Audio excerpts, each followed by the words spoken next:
Kau mau minang dia? Iya. Kenapa? Karena aku suka lagu. Apa judulnya? Kutunggu janda. Kalau ada yang mulai ganggu-ganggu karena tahu suami sudah meninggal di WA, kamu cantik deh. Dia bukan abangmu, dia bukan adikmu, dia bukan pakcikmu, dia bukan ayahmu, dan dia mengirim itu ke WA-mu, yakinlah dia makhluk air yang sudah naik ke darat. Ini jangan kemana-mana, kita lanjutkan setelah yang satu ini. Jangan lupa ikuti terus, subscribe, like, share, and comment. Kau mau minang dia? Iya. Kenapa? Karena aku suka lagu. Apa judulnya? Kutunggu janda. Tapi anaknya 4. Lah aku suka juga lagunya apa? Beranak ampek dan nanti juga. Nah, jadi kalau mau menikah baik, nggak salah.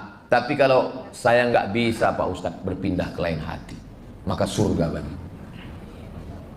Saya nggak mau mendikte ibu, mau pilih yang mana? Enggak.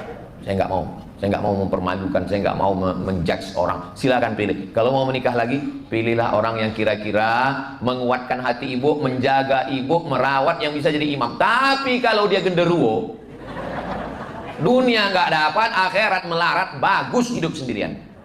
Tapi kalau ada orang yang baik, soleh, ganteng, kaya, ngapain dia nyari janda?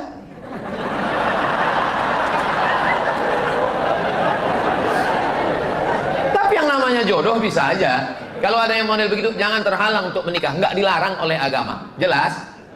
Nah, sementara belum ada imam, maka jaga diri. La taqda'na bil qaul. Jangan ngomong mendayu-dayu, suara lemah gemulai, mendesah-desah. Mana tahu ada orang salah sambung. Assalamualaikum. Waalaikumsalam. Jangan. Waalaikumsalam. Kenapa? Karena tidak semua laki-laki siap mendengar suara yang semriwing itu. Saya heran, saya sampai sekarang heran, kenapa lah suara perempuan di pesawat, di airport itu selalu dibuat ladies and gentlemen. Kenapa lah mesti? Nggak bisa rupanya kalian bersuara ladies and gentlemen, kepala berkudis, tempel semen.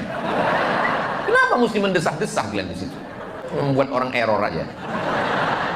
La takhada'na bil qaul. Jangan kau bersuara mendayu-dayu, mendesah-desah. Kenapa nggak boleh? Yatma'alladzi fi qalbihi marad. Ada laki-laki yang nggak tahan mendengar suara perempuan mendayu, mendesah, lemah gemulai, dia langsung error. Yang kedua, la yakhluwanna rajulun ma'a imra'atin illa ma'azi mahramin. Jangan berdua-duaan dengan laki-laki yang nggak mahram. Satu ruangan kerja, makan siang bersama, jalan ke sana, minta antar pulang. Ingat, no free lunch. Tidak ada makan siang yang gratis. Waspadalah. Kejahatan terjadi bukan hanya karena ada niat dari pelakunya, tapi karena ada kesempatan. Kalau ada yang mulai ganggu-ganggu karena tahu suami sudah meninggal di WA, kamu cantik deh. Dia bukan abangmu, dia bukan adikmu, dia bukan pakcikmu, dia bukan ayahmu, dan dia mengirim itu ke WA-mu, yakinlah dia makhluk air yang sudah naik ke darat.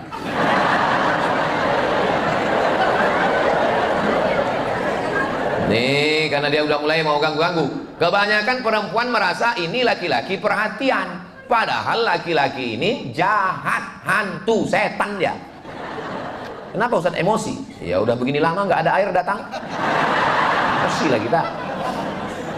Nah, yang ketiga, la tusafiranna imra'atun illa ma'azi mahramin. Jangan musafir kalau tidak ada mahram. Terus kalau pergi umroh Pak Ustadz, boleh, karena di situ perjalanannya aman, ada polisi, ada security, ada perempuan-perempuan yang aman, ada ketua kloter, ada pembimbing ibadah, ada mutawib. Pacaran sama mutawib. Tidak ada. Bohong, pacaran sama mutawib. Pagar makan tanah lapang.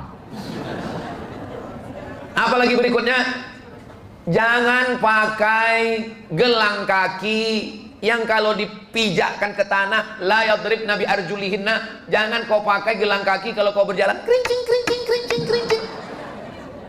Itu kata-kata kiasan. Itu mulai kerincing.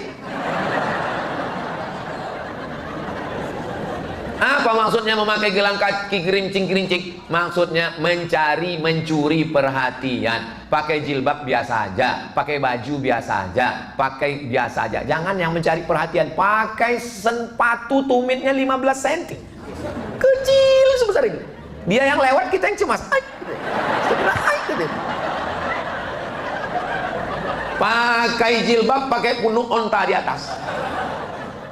Punuk onta, kalau dia berjalan macam punuk onta punya. Kalau hanya sekedar rambutnya panjang diikat pakai karet, nggak apa-apa. Itu karet bekas gula sama minyak diikat ke atas. Nggak apa-apa. Karena kalau nggak diikatkannya pas dibuka menggerabang. Nah, maka nggak apa-apa. Yang kelima, la tabarrajna tabarrujal jahiliyatil ula. Jangan bersolek-solek jahiliyah. Tapi muka saya pucat Pak Ustadz. Kalau saya pakai bedak warna kulit, mengembalikan ke bentuk asal boleh. Karena asalnya memang hitam-hitam setapuk manggis walaupun hitam kupanan manis. Boleh. Tapi kalau merubah itu yang nggak boleh. Karena kalau dia nggak pakai bedak warna kulit, mukanya pucat. Bukan putih, pucat. Ketemu di bawah dekat toilet. Allahu la ilaha illa huwal hayyul qayyum itu jamaah. Boleh. Janganlah mengada-ngada. Ini kadang perempuan ini, ku kasih tahu sama kalian ya anak muda. Jangankan sama kalian, Tuhan pun dia nggak percaya. Sudah bagus dikasih alis, dikecilkan. Sudah bagus dibuat melengkung, diluruskan. Sudah bagus bibir dibuat begini, ditebalkan. Disuntikkan tak apa-apa gitu. Apa lagi? Fitnah kita. La'anallahul washimat. Allah melaknat perempuan yang buat tatu. Wal mutashimat, minta buatkan tatu. Wal mutanammisat, mencabut, membakar, mencukur. Sudah bagus, dicukur. Ditengoknya di cermin, dia pun takut. Udah. Dia pun takut. Kawan nelpon terus, aku udah di depan nih, kita berangkat ya. Aduh gimana nih? Untunglah ada spidol whiteboard. Memang papa memberikan solusi terhadap masalah. Dipakaikan spidol whiteboard. Mau acara bukber ini, mau bukber. Sampai di tempat bukber itu rupanya orang rame, kipas mati. Meleleh. Meleleh. Panas ya jeng ya? Iya. Panas. Berserak lah. Kemana-mana perginya. Setiap jumpa orang senyum, kita senyum. Orang senyum. Rupanya yang disenyumkan orang kita. Pulang ke rumah, habis sholat tarawih, habis bukber, pulang ke rumah, Pak, lampu belum hidup, dibuka sama suaminya. Allahu la ilaha illa huwal hayyul qayyum la ta'khudhuhu.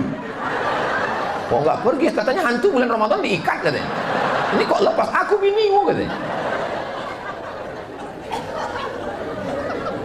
Memang kalau lapar ini bawaannya mau ketawa aja memang.